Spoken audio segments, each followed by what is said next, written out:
right, perfect. Thank you. Appreciate it. Hey, Riley. Hey, bro. Yeah, I got you, bro. Appreciate you.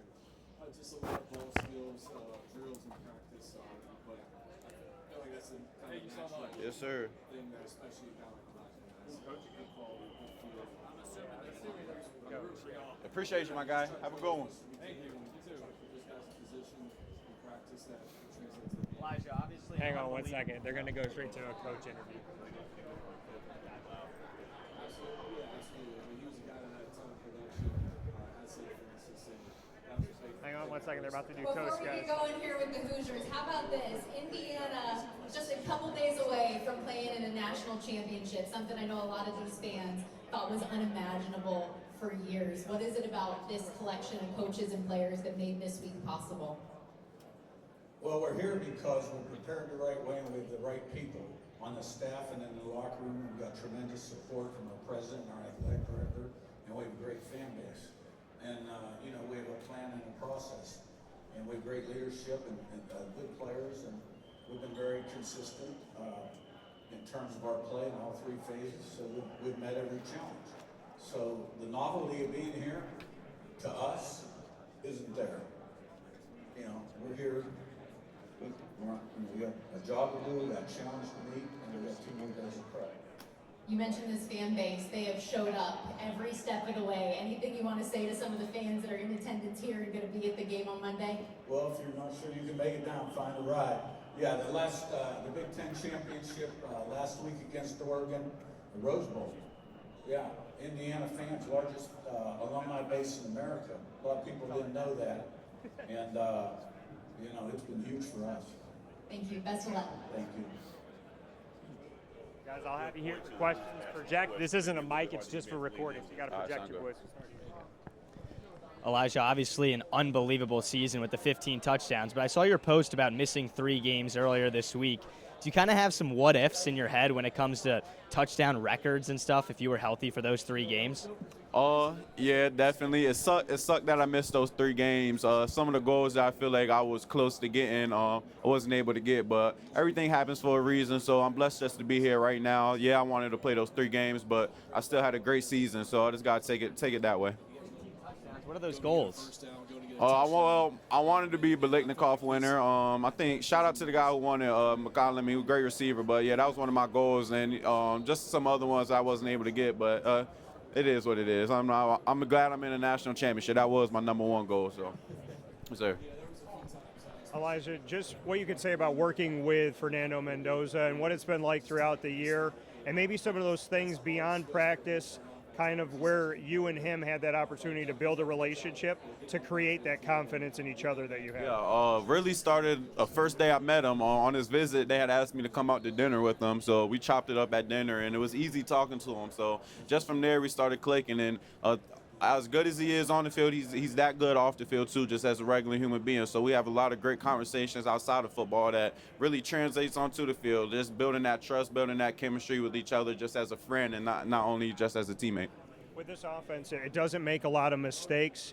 And so the Miami's defense is the defense that creates mistakes and creates opportunities in the fourth quarter. What's it going to be like when those two things collide? Yeah, Miami's a great defense. Coach Heatherman has them boys rolling. It's going to be a great challenge for us. But for us, it's just going to stick to the same things that we always talk about. Stay ahead of the sticks, execute when we have to execute, and limit, don't turn the ball over. As long as we do those 3 things, we'll put ourselves in a good position. So thank you. Elijah, Hoosier Nation has really showed up the past month or so. Has that made its way into the locker room, and how has that personally affected you on and off the field? Yeah, I see it as soon as I go into that arena. Like last week, just seeing all that red in that arena, I seen it just from there, and it makes a great impact on us. Seeing all those fans there, it gives us confidence and wants us to go out there and be able to play our best for them. So without them, it'll be tough being here right now. So all season they've been showing up and showing out, and I appreciate them a lot for that. Thank you. Elijah, coach is pretty stoic, pretty famous for looking mad on the sidelines. What do you do to get him to smile? And can you give me your best impression? I just try to crack some little jokes on him every now and then. Like, we got on the bus today and he's in his suit. I'm like, dang, coach, you looking fly right now. And he gives me a little smirk or something. I've known him for a while, so I'm kind of comfortable like with joking with him now, maybe more than others are. But so it's not too good, not too hard for me to like try to make him laugh or something. And impression, I don't even know if I got a too good of an impression for him. Just if you ever go into his office, I wish I could kick my feet up right now. You're gonna see him with his feet kicked up on his desk, and he's just gonna be leaning back on it. And then you walk in there like, all right, he's about his business right now. I don't know what to say. So something like that. Appreciate you. You've been on a tear in the open space. You had 2 touchdowns in the Peach Bowl. What do you tell yourself to keep that momentum going offensively? Yeah, I just keep telling myself, keep going. No matter if I have 1 touchdown, 2 touchdowns, just keep going. I have a lot of confidence in myself and a lot of confidence in the guys around me to allow me to go out there and do what I do. So a lot of prayer, a lot of just talking to myself, and just want to keep on going. I'm never satisfied late, no matter what my stats are. I just want to keep on going. Appreciate you. Going back to the connection with Mendoza, you two seem to be always on point, particularly on those back shoulder throws, those timing routes. What has kind of built that connection throughout the year, and what's it like playing with a quarterback who's just going to place it perfectly on the outside? Yeah, a lot of reps and a lot of talk go into that. I sent him some clips of some guys who ran some back shoulders in the beginning of the year, and then he liked that, and then we just been working on it ever since then. But really just the reps. I try to be easy as a receiver. I just tell him, try to let me get my hands on it. But Fernando does a great job of putting it perfect. He throws a dime about 9 times out of 10, so that boy's a dog for real. But it's great when you have someone that can put the ball where he does. Like, it just makes it easy for me. I just got to be in the right spot at the right time. Yeah, thank you. What gave you the belief in Signetti to follow him and be a part of this journey? What gave you the belief in Coach Signetti to follow him and be a part of this journey? Yeah, really the first time I met him when I was on my visit at JMU, what he says, he really stands on, and that means a lot to me. A lot of coaches may say stuff but not really do it, but everything he says, he really does. He has a plan that he wants to implement, and then we go off of that plan, and he stays onto that plan. And then coming over to Indiana, I was comfortable with him, the staff, and everybody. I knew he was going to give me the ball, which is a great thing, and then and that was from there. It was easy. It was an easy decision. Elijah, you mentioned coming onto campus about 2 years ago. Even though you were new, did you feel like you had to take on a leadership role because you knew the system, knew the coaches, you knew the messaging? Was that like something you took on early? Yeah, definitely wanted to. That was a big goal for me, just to step into a bigger leadership goal when I first got to Indiana. My big thing is, though, I didn't want to come into a new spot and step on everybody's toes that were already here. So it kind of was a good mix. Like, I came in and I talked about like what our plan was, what the culture is, how we attack day-to-day things, and then those guys made me feel welcome into the community, welcomed at the facilities and all that. So both of us really, both sides played a factor into that. And was there any moment where a teammate came to you and was like, hey, is he for real? Like, is this for real? Like, where you had to reassure them, like, hey, this works, like, stick with it? Yeah, those first couple weeks, when you're just talking to him, and then he's like, when Coach Sig is saying what he does, his demeanors and everything, they're like, is this really true? Is this really how things gonna go? Like, is this how the day-by-day stuff goes? And it's like, yeah. Big thing, I told them, like, if you're not on your stuff, if you're not doing what you're supposed to do, Coach Sega will get you out of here and bring someone else in. But that's business. That's the name of the game. So once the guys realize that quick and adjust it real quick. So thank you. Question just to follow up: was there any doubt when this opportunity came available that if you were going to leave JMU, it was going to be here? This was like kind of the place where you wanted to be. You want to follow these coaches and be here? Nah, I'll be honest. When I first had left JMU, I was like, nah, I'm not going to come to Indiana. I kind of want to go down south somewhere, a little warm. But so I had to visit the South Carolina. Really liked the receiver coach there at the time, Coach Stepp. He's now at Illinois. But yeah, Indiana was my first visit. I had told Coach Sig about some other visits I wanted to go to, and he ended up, he was like, that's not a good idea. And then things shook his hand and I committed here. So, but I'm happy to be at Indiana. It was a great spot, and God's plan, it all worked out. It all worked out in my favor. Yeah, thank you. Elijah, of course, still one more game, but have you given any thought to the history that this team has already made? And, of course, still one more game, but have you given any thought to the history that this team has already made? Yeah, I mean, definitely gave it some thought. But it really doesn't mean too much if you don't finish it with the championship. I'm big on winning championships. That's always what I want to do. So it's not gonna mean too much to me unless we finish the job. So thank you.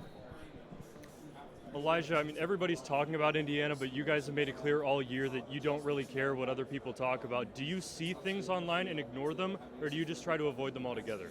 Yeah, you always see things, just how social media is. I do my best to try to ignore it, whether it's good or bad. When we win, it's we're the best team ever. All this. If it's a close game, it's we're overrated or we didn't play anyone. So I really don't care what people say. Win, lose, or draw, everyone's always going to say something. So I'm just happy with the guys that we have in the locker room, and I like how we keep everything inside the locker room, and we're not too worried about the outside noise. Elijah, one of the things that stands out about you and your team is the moment never seems too big for you guys. Why is that? Yeah, really just the work we put in practice and workouts and all that. Coaches do a good job of keeping us on our toes. And then when it comes to those big moments, it's just trusting your trainer, trusting the stuff that you've been doing all year. It may be a big moment, maybe a critical third down, but it's just like any other down. Just go out there, run your route, execute when you got to execute, and don't keep things simple. I'm a big guy on those big moments, keeping things simple and just doing what we've been doing all year. What is it about Coach Signetti, the system, to make this success sustainable for Indiana? Yeah, I feel like just his plan. We don't practice long. He gets us in and out. We're practicing an hour 30, hour 40. We're working within that hour 30 and hour 40. But he does a good job of not making you feel like you're overworked. And workouts, Coach Derek Owens, our strength coach, one of the best in the game. He has a great plan for us. We're not doing unnecessary stuff like random bear crawls and all this stuff. I mean, some people might do it, so no disrespect to them strength coaches, but everything that they do has a purpose, and then we're not overworking. If they see that our GPS numbers say they're super high, the next practice they may cut some things down so our bodies can adjust. So really that's just the plan that they have and the way that they go about things. Coach Hanna has a dry sense of humor. How funny is he away from all of us? I'm not gonna lie. One thing I like about him is the way you see him talking to the podium, talking to all you guys, is how he talks to us. So he keeps things the same. So, but it's kind of funny sometimes. It'll be a funny moment. He still kind of has that dry personality or whatever. Like I try to crack jokes with him every now and then, but you know when to talk to him and when not to talk to him, for sure. Hey, Elijah, a lot has been made about how Coach Signetti doesn't smile a lot. What would you say is the best way to get Coach to smile?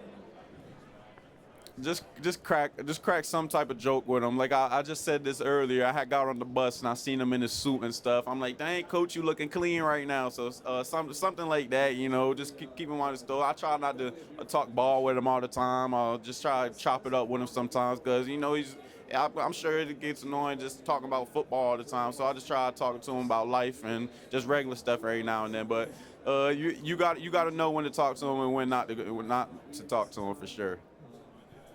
This 2-year run for you guys, I mean, 1 loss in 2 years. I mean, how magical is this for you? Has it hit you yet, what you all are about to accomplish? Man, a little bit. I've been so in the moment just these past 2 years, just trying to do my best for myself and my team. I haven't really sat back and really reflected yet. But this is my last week of college football. This gonna be my last game having the Indiana brand on me. So I've done a little reflecting. I sat back a little bit now, but I'm really focused on finishing this game and finish out my career how I want to finish it. But it's really been a blessing so far, for sure. All right, tough question, I know, but one word to describe Fernando Mendoza, what would you say? Great. The first person I said this about, I think he's going to be an all-time great in this game of football, just by the way he attacks his work, the way he is off the field. The crazy thing I say is he's won the Heisman and he has all these accolades, but he also has so much room to get better, which is crazy to me. Like, to be a Heisman winner, to be considered one of the best players in college football, but still have that much room to grow, the sky's the limit for my boy, and I can't wait to see him in his future for years to come in this football league. I hope he plays 10, 15, 20 years. Hope he's playing until he's 40 years old, which I really believe he has a chance to. Yes, sir. How easy was it to buy into him when he first arrived on campus? Yeah, it was super easy. Like I said, my first time meeting him was his first time on campus on this visit. They had me, Coach Shanny, I think Coach Dio, our strength coach, had went out with him to dinner just to chop it up with him, and it was great. Easy talk, easy dinner, and then first time throwing with him, just catching this pass, I'm like, okay, this boy can spin it. And then just going through spring, going through summer, seeing the way he's throwing the ball, seeing the way how he's putting it in tight windows and stuff, I'm like, okay, this boy can play. Yeah, the accuracy just stands out. Does it amaze you sometimes some of the holes he's able to, windows he's able to get? Yeah, for sure. Just one throw. It wasn't even to me. It was against Iowa. It was a cover 2 little hole shot ball, a fade. He was on the left hash, threw it all the way to the right hash on the sideline right before the safety could get there, and just stuff like that. I'm in the game, and I'm like, oh my gosh, he just completed that. So he amazes me almost every single game, if not even throws, the way he sometimes scrambles, get out of a pocket, make something out of nothing. So just the way he operates every single day, it amazes me.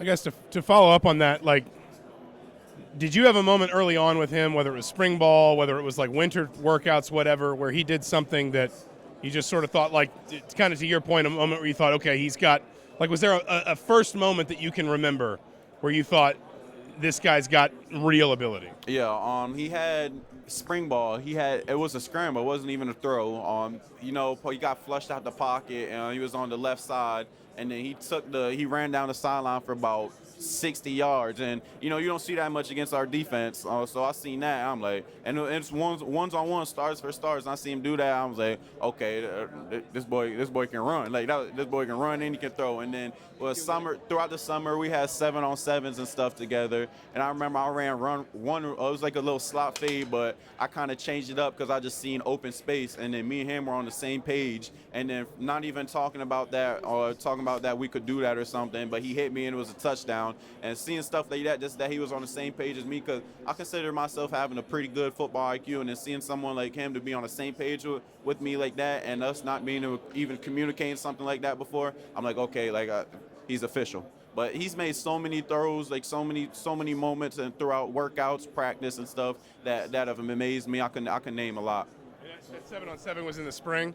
Nah, this was like summer workouts, when no coaches are around and stuff, and it's just offense versus defense and stuff. Yeah, thank you. Elijah, what is it about Coach Signetti's talent evaluation that you think stands out? I mean, obviously brought all the JMU guys, but even before that, what do you think he saw in you? Yeah, and me, I just think he's seen someone who loves football. He knew my brother before. My brother was already playing football for him at JMU as a safety. So my brother puts in his work, puts in his time every single day. So I assume he thought the same of me. And then I had a pretty good freshman year, so I knew he knew I was a playmaker. And then just speaking off his talent evaluation, he does a good job of looking at guys' film and seeing who's going to fit into his system, who he feels like he can develop. He's not going to look at the four or five stars and be like, I just need these 4 or 5 stars. He's going to look at everybody. I just seen not too long ago he signed some FCS corner that just transferred over there. I forget from what school. So he goes through all levels, and that's a big thing. That I feel like a lot of coaches could do, not just look at the stars. Look at guys' tape. Tape speaks more than anything to me. Tape speaks more than your test numbers. Tape speaks more than a lot. Like if you're putting it on tape, then I feel like it can translate just to anybody. And they do a great job of watching tons of tape every single day and evaluating what can fit in their system and what can't. So.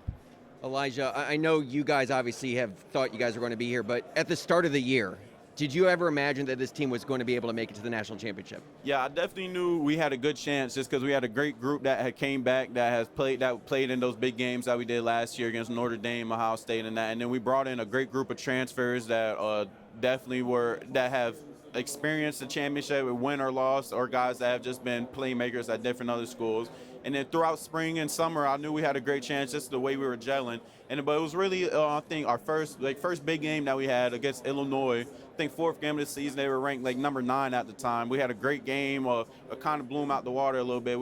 They're a great team, but we played a great game as well. But kind of from there, I'm like, okay, we got a good chance. And then from then, we went on the road a couple of times, had some big games, and then that's when I was like, okay, we really got a chance this year. But it's amazing to be here and playing in the national championship. We want to finish it off the right way.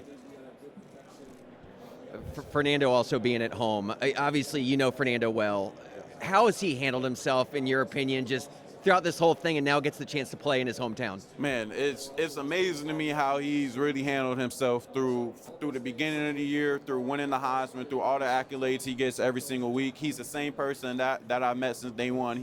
He hasn't changed, and that's big respect. I tip my hat off to someone like that has all this media coverage, who has all these sponsorships, everyone who wants to get with him, but he's the same exact guy day in and day out. I applaud him for that. Like that's pretty rare to see someone do that. So, but I know this means a lot to him being in Miami, having all his family come to this game, and I just want to play my hardest and do my best so I can bring home a win for him.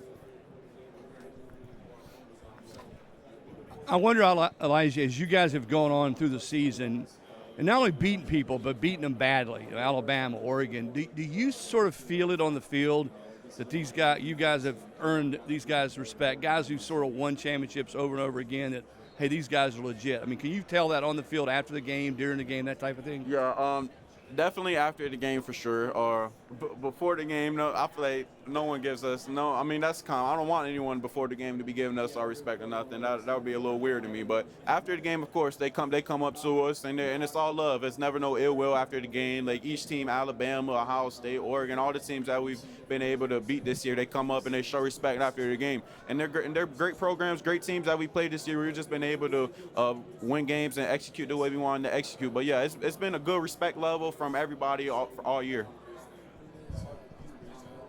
Along those lines, what do you guys make of some of the stuff that's out there? I know it's probably BS fodder about you guys are doing this or doing that. Is that people looking for a reason?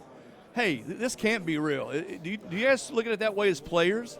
I've seen a couple of it. I've seen people talk about our age and stuff like that. I mean, it is what it is. Like a fifth, sixth year, that's kind of normal now. Like if you redshirt and then you get hurt, you're sixth year. So we have some guys like that on our team. But like I said, people are always gonna say something about us, win, lose, or draw, good or bad. So we don't really pay much attention to it. We're just happy with the guys who got in the locker room, and we just understand what we want to do week in and week out.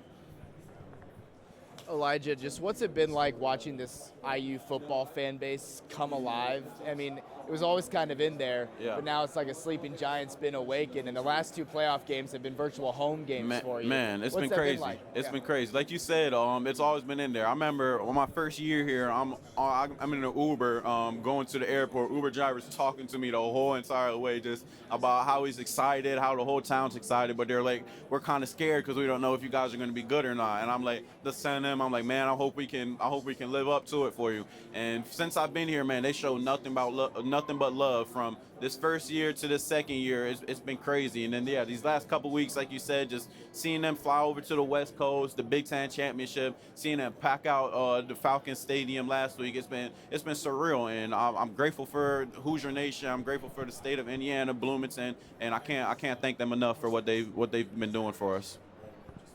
Elijah, is there a special quality the JMU guys have that led to them being under-recruited and now excelling at this level? Yeah, I think we just love the game. We love the game. We started playing. A lot of us started playing this game for $0 for a couple years of our career. So we just love ball and we love winning. And nothing really changed from JMU to Indiana. The love of the game was still there. Our desire to get better, our desire to keep winning was there. And then that just feeds off to everyone else. If people see us working every single day and they're like, all right, I want to do this too. I want to be a part of something special. And that's really all it is. Like, it's guys that love the game and want to get better every single day. What was your recruitment like out of high school? Yeah, pretty slow. I mean, so I started at a public school, Colonial Forge, and then I transferred to St. Francis Academy up in Baltimore. Just because they're a national powerhouse, I wanted to take my time to the best level. I ended up racking double-digit offers, but I ended up losing all of those between transfer portal and COVID. So by the end of my senior year, I had about 2 D2 offers, and then St. Francis University ended up coming out like real late. I went up to a spring ball, a little practice, and then committed from there. School, St. Francis University, less than about 5,000 kids there, FCS school. So it was real slow coming out of high school, man. So it's kind of crazy just being here. I'm always grateful for it just because I know where I started. You guys all kind of have the same, all the JMU guys kind of have a similar story where you were under-recruited and overlooked, and now here you are playing for the national championship game. I mean, Do you have to kind of pinch yourself at all? Excuse me, Do you have to pinch yourself at all? No. Did I have to what? Pinch yourself. Oh. How far you've come and everything that's happened. It's like I said, like I'm glad that we're here. I'm glad all the JMU guys are here. I'm not sure if my freshman year, their freshman year, we were thinking, man, we're going to be playing in the national championship our senior year. But like I said, we're blessed to be here. We understand what our goal is, though. We don't just want to be here. We want to be able to win the game. We want to be able to win a championship, not only for Indiana, but the state, the town, ourselves, our families, everyone supporting us. Why did you lose all those scholars? You said COVID just sort of wiped all those offers out. COVID, transfer portal. I kind of took long to commit, and then my spots filled up. I remember at one time I wanted to commit to Liberty. I ended up trying to call the head coach, and then no response telling him I wanted to commit. And the next day I seen the receiver ended up committing, so I was like, all right, my spot was over. And then from there, like I could show y'all hundreds of emails, Twitter DMs of me just emailing coaches, emailing JUCOs, getting no response. I joke around with some of the JMU coaches at sometimes. I'm emailing them and they're not responding, so I joke around about them with that. But it happens. I'm glad my story is the way it is, and I hope it motivates younger kids to keep going. No matter if you have 1 scholarship, 20 scholarships, or whatever, just keep on going. All you need to do is put the work in every single day, and then you'll have a chance. Did you make any money before you went to JMU in the NIL world? Nothing? $0. I made $0 at JMU as well. So, yeah, my first, you get a little stipend. It was about $250. That was about it. So. The most you ever made at JMU was $250. Yes. You can. Stipend, is that like once a month? Or? Yes, once a month. So the regular college stipend that people I've always got. That's all I got, and it was about $250. So. Yeah, a month. Yeah. Did the JMU guys talk to each other about, hey, we should all go to Indiana together? Was that stuff? Did you guys talk honestly, about them boys all kind of committed before me. I had already transferred, so I thought I was going to be stuck at JMU because they didn't release the 2-time transfer rule yet, but they ended up making the 2-time transfer rule. So I was like, okay, I want to be able to go somewhere. But like I said, at first I didn't think I was going to come to Indiana, but I went on my visit. A lot of those guys had already took their register and already committed, but that played a part of my decision as well. Just seeing all my JMU guys go over there, I'm like, all right, man, this may be a good choice for me. Elijah, what do you hope that this run and even last year's run is going to do for this IU program in years to come? Man, I hope it does a lot for us. It seems like it's doing good already. They've done a great job in the transfer portal this year, great job in high school recruiting. So I just hope the success continues for years from now. I hope when I'm old, Indiana's considered a blue chip, a powerhouse, like I think they will be. As long as Coach Sig is here, the coaching staff is here, I feel like great things are going to happen for the program. You've touched on it a little bit. Everyone dreams about playing in these big moment games. What does it mean for you personally to be here at the national championship game? Man, it's a blessing. I can't thank the man above enough for allowing me to be in this position. Just starting where I was to being here now, it means a lot. I have my family coming out to the game, so I want to be able to put on for them. They're my rock. They're my support. Everything I do is for them, but it's just amazing. Like to have my teammates here. Like I said, it's my last week of college football. Like 4th year senior. Like I've had a lot of great moments in my college career, but like playing in this national championship, winning the national championship will be number one, no doubt. So I'm blessed. I'm blessed to be where my feet are. I'm blessed to be talking to you guys, and I'm excited for the things to come. Thank you. Elijah, Pat's played in this game, played in it last year. What has he kind of talked about what this entire week is like and what it's like playing in that game? Yeah, I'm grateful that we have someone like that, like Coog, who's been in there, Zen, who won the national championship last year. But they just keep things the same. Don't make the moment too big. At the end of the day, you're still putting on your cleats, you're still putting on your shoulder pads and helmet like you have every other week. So just go out there and let loose and have fun. That's all he's been talking about. No pressure against us. It's just football at the end of the day.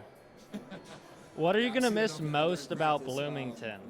Ooh, most about Bloomington? Just the people, man. Like, the people are real genuine out there. Like, real diverse culture out there. Like, I love being there. Every time I go out now, people are coming up to me, showing love, taking pictures and stuff. And it's a chill town. Like, I got a nice little apartment out there. I just chill. I got my dog. And great town, great people. That's what I'm going to miss the most. CC. They may not like it. She named after Caitlin Clark. That's what I named her. Indiana fans may not like her. Yeah, that's my little. She American Bully. That's my daughter right there. Speaking of bully, I got to put bully too, Elijah. Hey, this is Pac-Man Jones with Politely Raw. You playing against a good secondary, I shall say, with Miami. Coming from James Madison, coming to the big stage. Have you watched film, and what do you think about the Miami secondary? Definitely watch the film. Them boys fly around. They some dogs. Them safeties gonna come down. They gonna hit you in them corners. They gonna try to get hands on you, be physical with you as well. They're a little more zoned than they are man, but they'll definitely line up in front and line up on you man to man and say, let's go to work. So we'll see what they do against us coming out, but it's gonna be a fun matchup for sure. Coach Heatherman, he was a DC at JMU. My brother had played on them, speaks highly of him, so I know you're gonna have them boys ready. But it's gonna be great. Hey, much love to you, man. You're a real legend, man. So, yes, sir. Yeah, for sure. Elijah, how would you compare Fernando from the spring and the summer to now?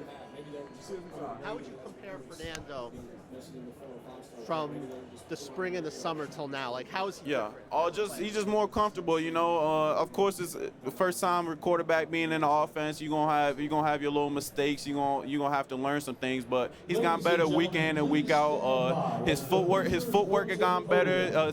Being in the pocket, stepping in the pocket, understanding coverages, understanding his first read, second read, third read, where he needs to start. It's been getting better every single week. Coach Whitmer is a great quarterback coach. Has done a great job of getting that boy right. But Fernando puts his time in week and week out, so that's really all it is.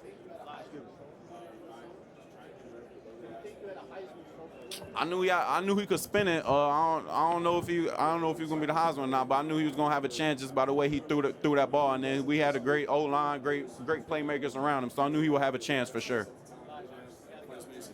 Thank y'all. You have a good one. He made a good move to go to St. Francis, which got him a scholarship to St. Francis University in PA. And actually from there, he worked with one of my former college teammates and roommates, Marco DeClaire, his offensive coordinator there. So when Sarratt went into the portal, I called him and he gave us a glowing recommendation. And everything that he told us was spot on and became true. But yeah, I feel like we do have quite a few of those guys that were under-recruited, had to take the path less traveled to get to this point. And it's definitely a little bit of a chip on their shoulder mindset, but now they also have the confidence that they belong. And that not only that do they belong, but they're some of the best at what they do. Everybody, just a reminder, it's not a mic, so you got to project. He can't hear you. This is just for recording. Hey, D'Angelo, you grew up just a few minutes from Hard Rock Stadium. Do you have any specific memories or anything that stands out from your time, like going to Dolphins games or anything like that? Definitely. I feel like I watched a lot of games get played in that stadium growing up. I would say it's definitely a full circle moment just to be in my hometown. And a stadium I grew up 5 minutes away from. I drove past that stadium probably every day going to school and things like that. So it's definitely a full circle moment for me. AD, Pac-Man Jones, that first play against Oregon, I can tell you watching film. You back home right now watching film. I'm quite sure you got a couple plays you're going to jump. But the question that the people want to know, did you know that route was coming last game, or was that instinct?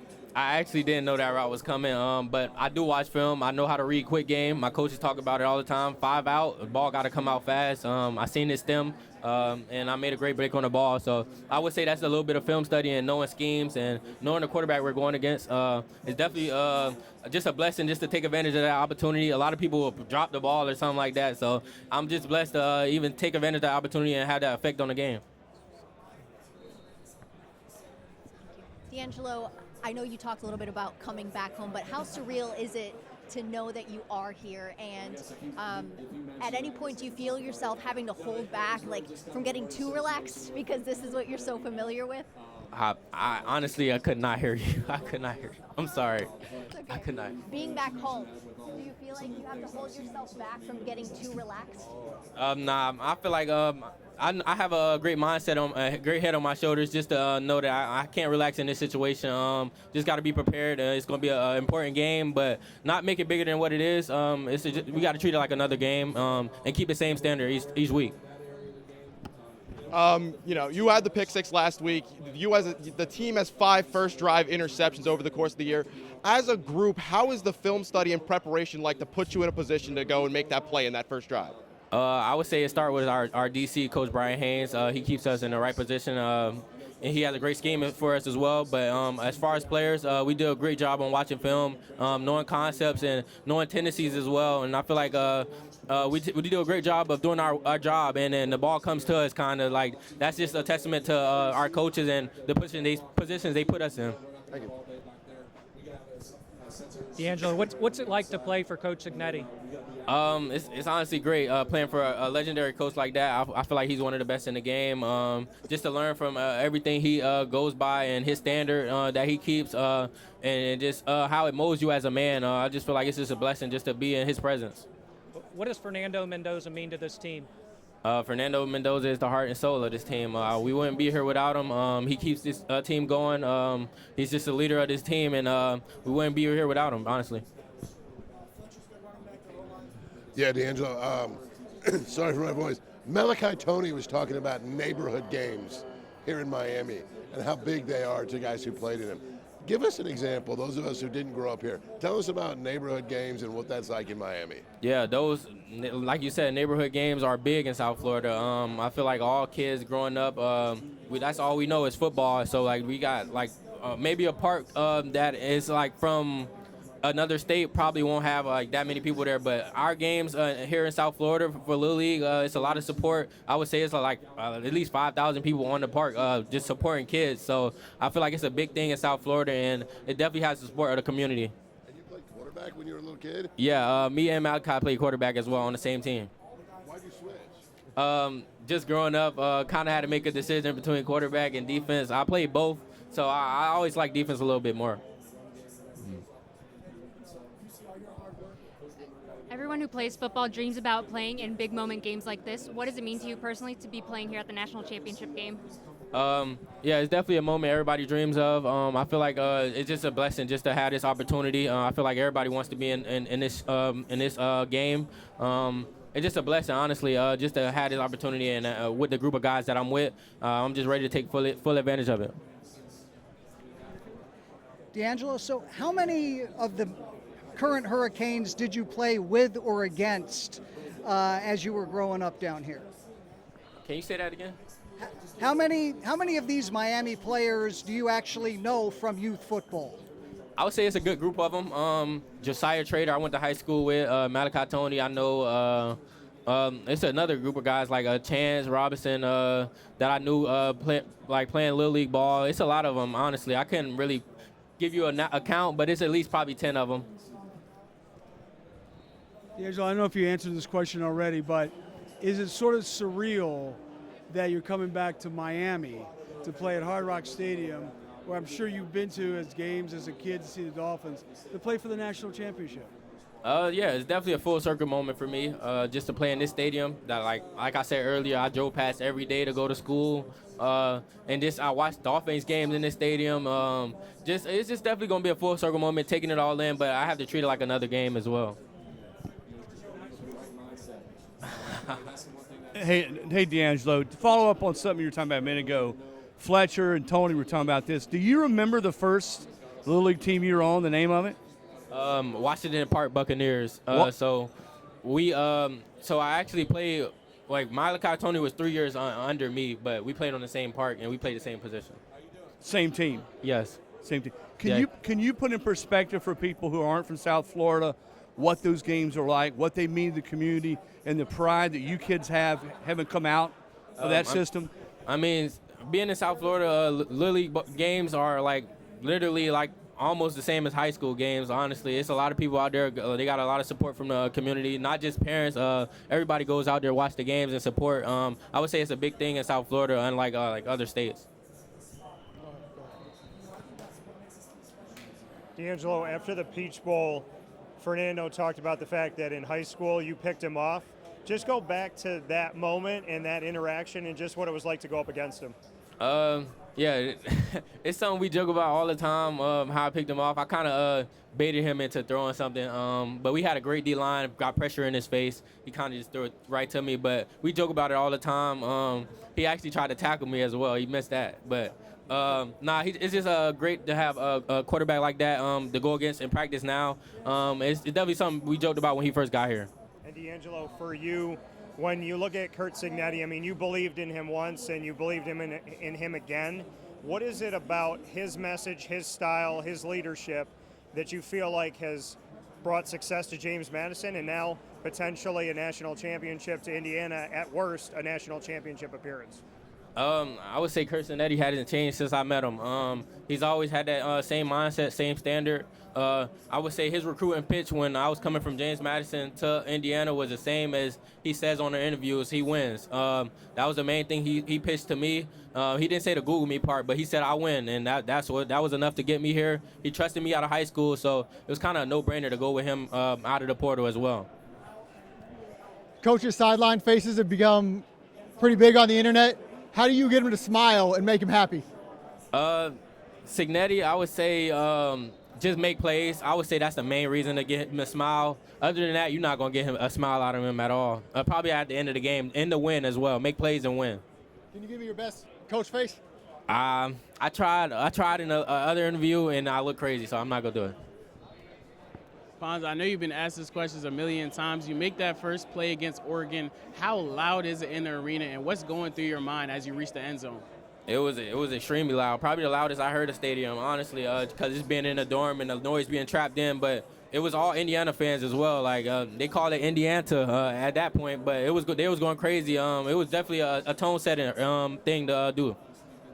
D'Angelo, Coach Cignetti has talked about how this has been his best team at executing his message. What is it about the experience and maturity level of this unit that allows you guys to do that? I would say the experience of this team has made it what it is today.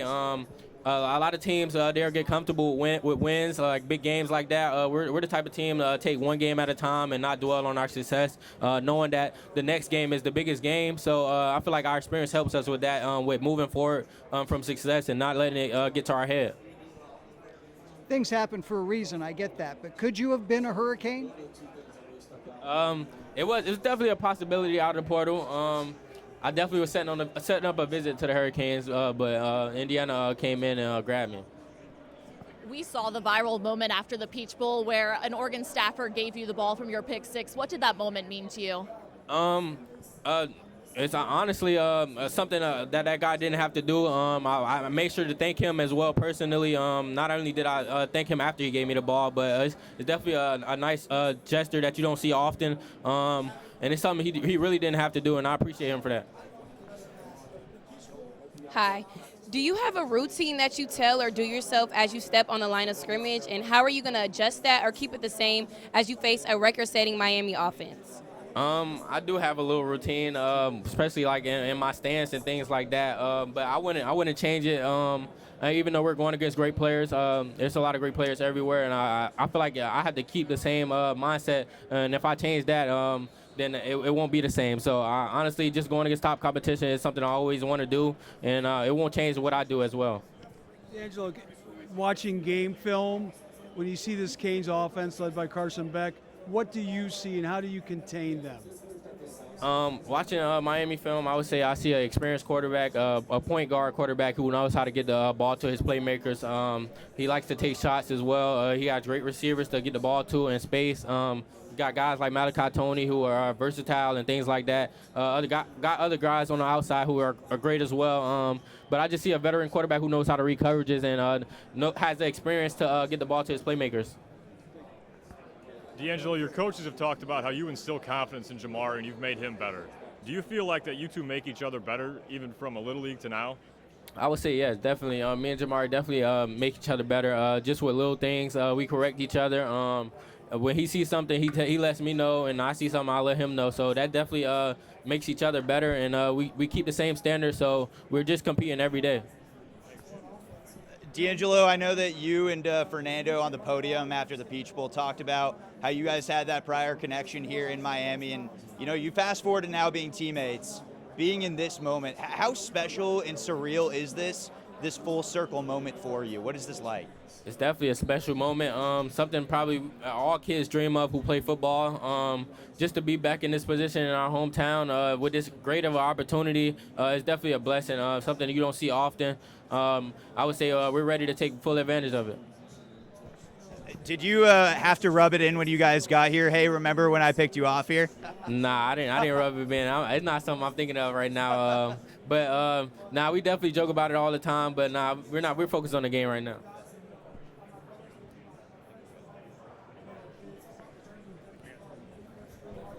Just simply, what does it mean to get to this point and be a part of this turnaround for Indiana?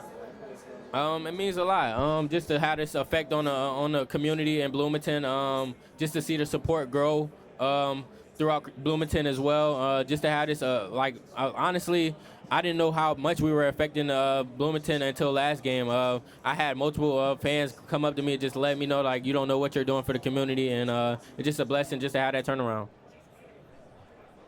And then going up against the wide receiving core of Miami, what challenge do they present, and in particular Malachi Tony? In particular, Malachi Tony, I would say he's a versatile guy. He has no weaknesses in his game. He's a guy who they get the ball in space, and he can make you miss at any time. He has great contact balance, I would say. He's versatile, like what I said. He can throw the ball as well.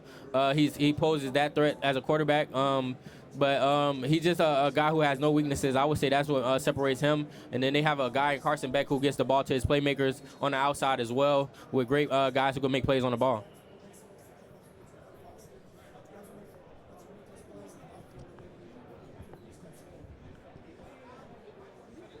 Yeah, fellow Florida boy myself. Hey, tell me, man, I got a chance to see you play in high school, man. You played for one of the premier programs here in the state of Florida, Chaminade Madonna. Tell me, how is it that Coach Damian Jones continues year in and year out to produce not only some of the best high school players, but also some of the best college-ready players like yourself, Jeremiah Smith, JoJo Trader, and others? I would say Coach Damian Jones, he's similar to Coach Sig. He keeps a standard to his players. He's a guy who's going to push you. He doesn't care how successful you are. He doesn't let you get the big head. He's a guy who's going to always push you every day and try to get you better. So I would say that's what separates Damian Jones from all the other high school head coaches, and he's going to get the best out of you. He's going to make you a better man as well. Thank you. Can you talk about where that love for the film room has come from? Because I felt like in the last game it almost seemed like you may have saw something ahead of time that nobody else was expecting in that first play. Yeah, definitely. I feel like as a cornerback going to good competition, you got to be in the film room just to get a jump on the ball and things like that. But I would say that play particularly, I read quick game, read the quarterback eyes, knew the ball had to come out fast in that moment, and I just made a great play on the ball. I would say I didn't know that route was coming, but I could say I knew the ball had to come out fast, and ended up being a great play for me. Thank you.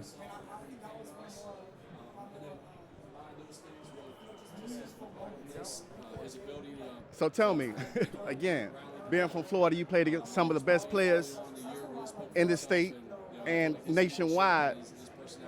How do you feel being almost a two-way player, man? You know, how do you feel like they need to level more of your playing abilities on the other side of the ball? I feel like it's definitely you definitely have to have a coach that to trust in you to put you on the other side of the ball, and that just says a lot about what they think about me here. And Coach Signetti trusting me to put the ball in the defensive player's hands. Somebody who doesn't get reps at it that much. They just have to have extreme trust in you. But it's definitely something I want to do. It's fun to do as well. So yeah.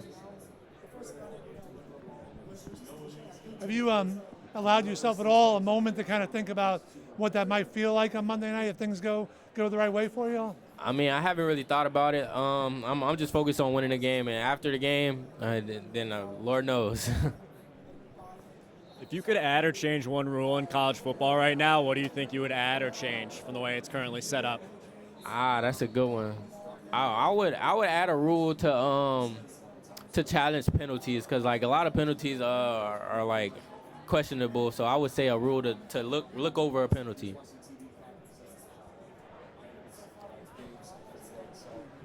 What's going on? You had an interception versus Oregon. Take us back to that play and before that play and everything that you saw, and how did you make that happen? On the first play of game on Oregon, I seen a quick game. I read quick game. A lot of people think I knew the play, but I didn't know the play. Honestly, that just me knowing the quarterback quick game, knowing the ball had to come out fast. They had 5 out receivers, so the ball had to come out fast. Nobody was protecting. So I kind of just made a play on the ball. Seen the quarterback eyes, read it, jumped it, and made a great play on the ball. And then just to see the crowd going crazy, knowing it was all red in the stands, like it just was a great feeling just to have that effect on the game. Tell us a cool story about Coach Signetti. We only see the sound bites and he entertains us. Tell us a cool story about Coach Signetti. So it's not gonna be a lot of cool ones from him, but he's a great guy. I would say a cool story for me. I would say on my visit in Indiana, just his recruiting pitch to me that he wins, and this was possible right here. I would say my dad kind of made a joke, was like, yeah, you had a bad season last year, because Indiana had a bad season last year. And he was like, we could make a bowl game this year. And Signetti was like, bowl game? Like, we're not going for a bowl game. And that was kind of something I laugh about all the time, because just knowing that guy's mindset and his belief in his system, I would say that's something that's always stuck out with me. You're from Chaminade, right? Yeah. Name some of the guys that you played with at Chaminade on your team in high school at Chaminade. On that team? Yeah, on that team. Josiah Trader. Who else from Chaminade on the team? I know Zig. Some of them period from anywhere. From anywhere, I would say Josiah Trader, J.J. Smith, Kenyatta Jackson, Dwayne Thomas, Edwin Joseph, C.J. Bailey. We had guys everywhere. Bullet. We had guys everywhere. So I ain't not gonna lie, I could keep going all day with that one. What's up, man? How you doing? Mm-hmm. I've heard so often about how you never allow a catch in practice, whether it's spring camp and fall camp. Have you ever been on the bad end of a Sarratt mossing? I've definitely been on a bad end on that one. That's a guy who could make extremely good catches. We compete every day, I would say. But that's a guy who's going to make crazy catches on you. But definitely been on the bad side of that one before. Why do you think he's so good at that? Like, he's got strong hands, late hands, but like, what is it about him that makes him so good at doing that? I would say he's just a strong-handed guy. I would say he's a sure-handed guy as well. He's something that he works on after practice every day. Every time I walk past, he's on the jugs machine. Guy has, I don't know if you ever shook his hand, but his hand's huge. So I would say that's probably what makes his hand so strong. Do you remember when you saw him moss someone for the first time? Yeah. When was it? I think it was my first year at JMU, fall camp. I seen him go over somebody's head, and I was just like, whoa, that guy's different. So, yeah. Appreciate you, D'Angelo. Thanks. D'Angelo, in the times when you guys go good on good in practice, do the back shoulder throws annoy you as much as they annoy opponents? Definitely. It's something it helped me defend it in the game though. It's definitely great to go against guys like Sarratt and Cooper and things like that. Guys who are pros at doing that. But it's definitely annoying as a DB to guard a back shoulder fade. D'Angelo, I've got two for you. The first, just what's it mean to be back here, and have you dreamed about hoisting a trophy here in Miami in particular for you? It's definitely something I dreamed of all the time. It's just a full circle moment just to be in my hometown and have this great opportunity in front of me. But definitely dreamed about that, but I'm just trying to make it come to reality. And second one, I know you've been asked this already. D'Angelo's Pond in Bloomington. Describe when you found out about this, and now to have a pond named after you, at least temporarily. It definitely was a surreal moment just to know I have a body of water named after me. I feel like that was always a joke that was being made, but I never knew it was coming in reality. It's just a blessing just to have the people of Bloomington behind me, to have that type of support. Just shows that we need to do it for them. You've made some amazing plays this season. Do you have a favorite one? Yeah, I believe I was asked this before the Oregon game, and I said the Alabama play, but now I have a new one. So the Oregon play was my favorite play. I would say Oregon pick six was my favorite play. D'Angelo, we know this Miami offense is going to try to grind the clock, have 15 play drives. What are the challenges for you guys to make sure that doesn't happen? Just to everybody do their job. Yeah, they're going to try to grind the clock. They have great O-line, great receivers on the outside, great quarterback as well. Just to everybody do their job and just bend but don't break if we get to that point, and just make plays. Hey, D'Angelo, I wanted to ask about your coach and his phone a little bit. So do you ever text with him? Like, is he a big texting guy? No, he's not a texting guy or calling guy. But I wouldn't say he's an old school guy. Like, he probably doesn't even be on his phone like that. But he'll text me every now and then. But he's definitely not a social guy. So even when you were getting recruited, like, how would he contact you?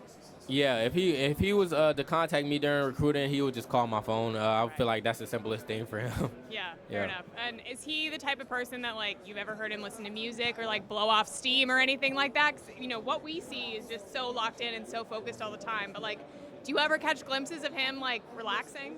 I caught glimpses of his reaction. I've been in his house, so I seen him in his house. He's a regular guy, normal guy. He's a fun guy, honestly. He got like a legendary chair. I call it a legendary chair. He lays in. It's like a green chair, but you'll see him kicked up in it. He'll be relaxing. One of those, like, lazy boy recliners? Yes, Okay. yes. I heard he had it for a long time as well. So, but you'll catch him just laying in it. They got like little memes going around with it as well. Nice.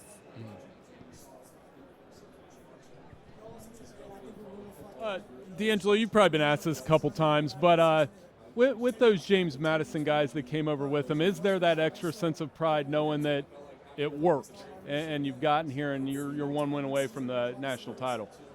I would say it's definitely a pride thing with those group of guys.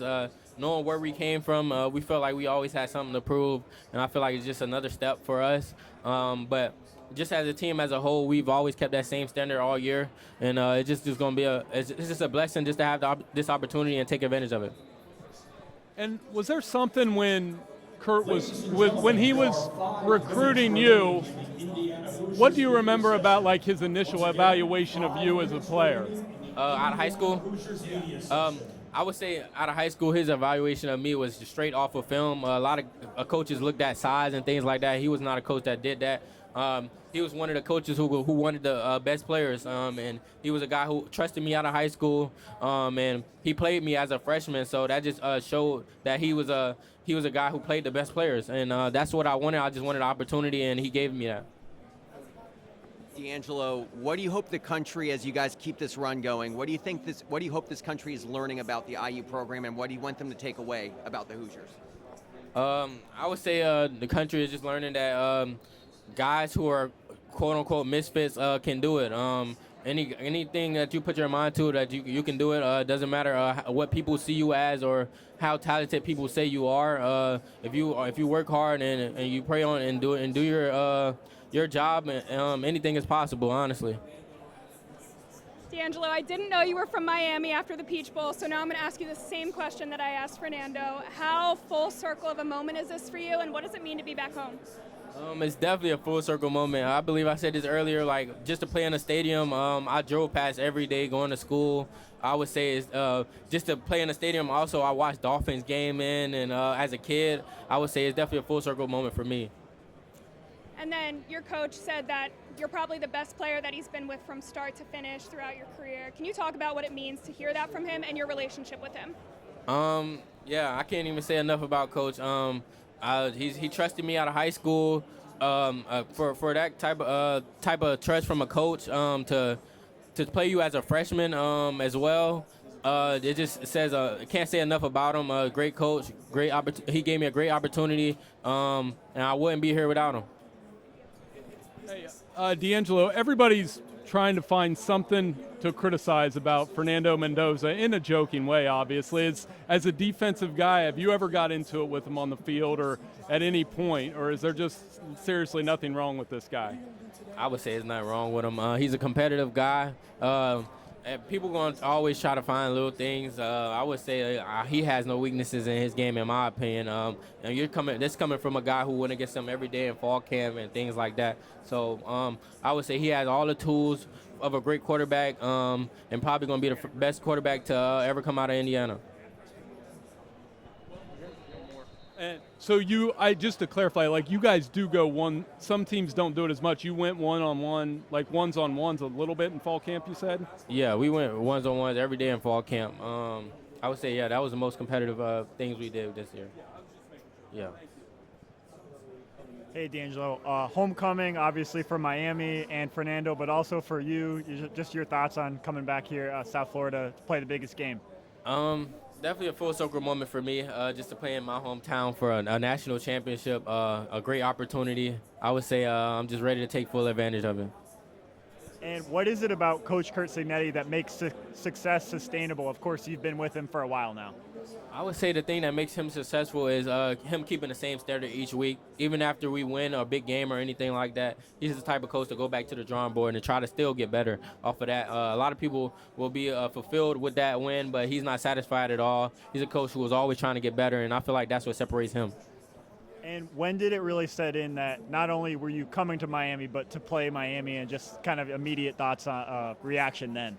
I would say my thoughts, it was a great opportunity just to play in front of a home crowd. I was really thinking about all the tickets I'm going to have to get from my family as well. But it's just a great opportunity, and it's just a blessing to be here. D'Angelo, I have more of a unique one. Before you and I did our first interview together, I'm a card collector, and I pulled from a box of cards a D'Angelo Ponds 205, and it's autographed by you that says Big Ten, all first team Big Ten. Should your card be worth more than Fernando Mendoza? And why did you like kind of put that special message? Because I never seen something like that said first team all Big Ten. I wouldn't say mine should be worth more than a Heisman. He got that one, but I would say I put that all first team all Big Ten. I believe I haven't. Well, did they announce that yet, or I just put that? I haven't. So Oh, well, I think I was told to put that on there, but I think it was pretty cool just to have you draw that as well. But I don't think it should be worth more than a Heisman. He deserves it. D'Angelo, obviously everybody talks about how your team is legacy, the legacy of your team. What is the legacy of your team, win or lose today? I'm not really focused on the legacy of our team. I know that's kind of the thing that's being said right now. We're just focused on winning this game, honestly. Thank you. Departures will begin shortly in the same location as drop-off. Pretty cool. That's pretty